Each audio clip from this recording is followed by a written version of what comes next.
Hello and welcome to the PYA Welfare Group again.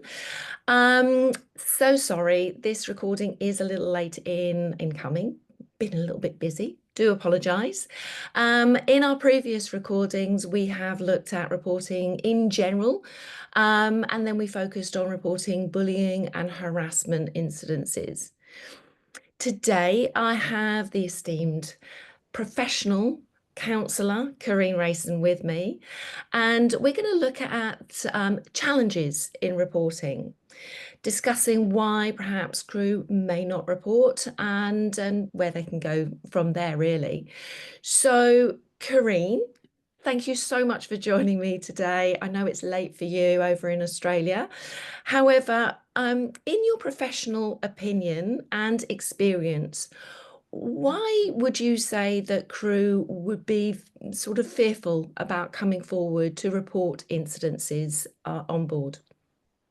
I think you've chosen the right word there, and fearful. I think that's the reason why they don't report, is due to feelings of fear around the unknown consequences if they do report, whether confidentiality will be breached. I've heard of incidences where reports were made by crew and it wasn't well handled. The fear that they're going to lose their job, which is something that we're both there with, working for the Wellbeing Committee, and maybe not clear reporting procedures. The fourth one could be due to them not having a rapport with the DPA or yacht management company. In order for there to be a rapport, these individuals need to be made seen by the crew. I think that's huge. And they don't, from what I hear from crew, the DPA might come on board to do a quick check, have a coffee with the captain, and then they leave. Do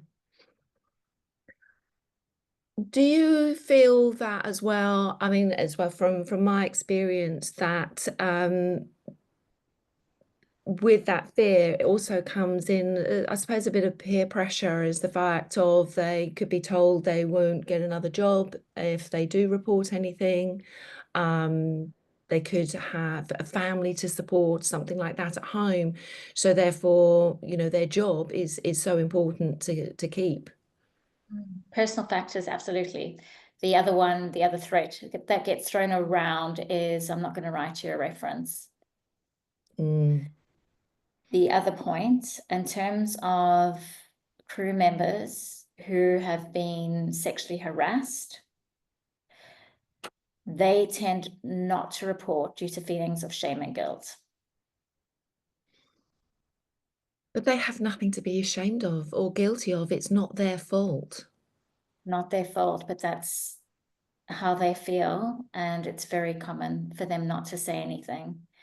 I've worked with clients that have felt that way, and they, especially females, and it sounds bizarre, but the reason why they don't want to report is they don't want to affect the perpetrator's life, even though theirs has been affected. I suppose also, let's face it, in essence, really, the perpetrator is going to be that sort of person that, I suppose, more narcissistic, aren't they? And so that they can gaslight and they can turn the charm on and persuade their victims, if you like, that they are God. Yeah, and very manipulative. They'll say, don't bother reporting because your career will be wrecked and it will be all blamed on you. But I mean, in these instances where somebody hasn't reported an incident and doesn't leave the vessel, they're still having to work with that person. That must be incredibly difficult. Must be, but they somehow do. And the perpetrator may move on to another victim. On board to sort of almost like spite that person, if you like, or just because Not they to spite, but it's the need for control. And so they assert their authority to get their way. And if they think they're invincible, then they're going to continue doing what they're doing, especially if the report isn't being made. It's very complicated, isn't it? Absolutely. So, is there anything else that you think might stop somebody from coming forward as well? We've looked at, obviously financial security, the shame, the guilt. Anything else that you have come across in your experience as well that might stop somebody? I think I covered it in the initial part, which was, now I'm going blank. And I definitely covered it. I named 4 points. That's great though. Thank you. I think the question is, if you are feeling that way, what would best support you in making a report? And this is why I think the PYA Wellbeing Committee is so incredibly valuable, because you can look up, I'm sure we're on the website, who these individuals are, and we work so closely with crew. So we're certainly on crew side, and we will do whatever it takes to support you. So we're not aligned with a yacht management company, etc. So I honestly feel that you're going to get the care that you need if you reach out to the PYA Wellbeing Committee. Yeah, absolutely. Of course. Thank you. And obviously, when you do, you can do it. We need your information, but we can act on your behalf anonymously for you in such cases. Obviously, it does depend on what has happened as to the routes that need to be taken. But hopefully with these recordings, we're bringing awareness of the structure to reporting incidences. And also we do understand why you might be fearful about coming forward. And so taking all of that together, we've got the knowledge, the experience, and the compassion to assist. And thank you for Karine. I think that was really important to bring up. No, my pleasure. One more thing I'd like to add, Ange, is I think before making a report, ask yourself, what outcome would I like to achieve as a result of making that report? Because obviously when a report is made, an investigation needs to happen, and we may need to, if what you want is for this perpetrator to receive the consequences that he deserves, let's say, then we have to ask others to come forward with any reports that they may have in order to build a case.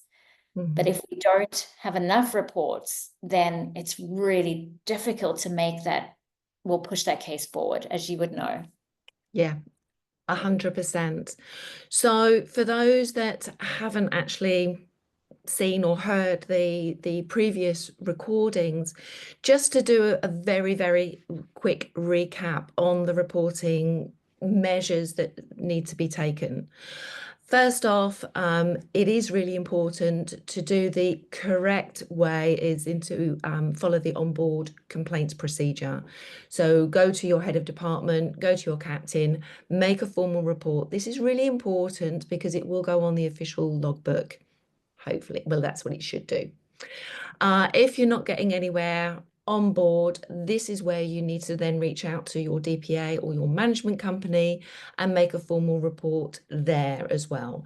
They would then hopefully also do an investigation, and it may be that the matter gets resolved.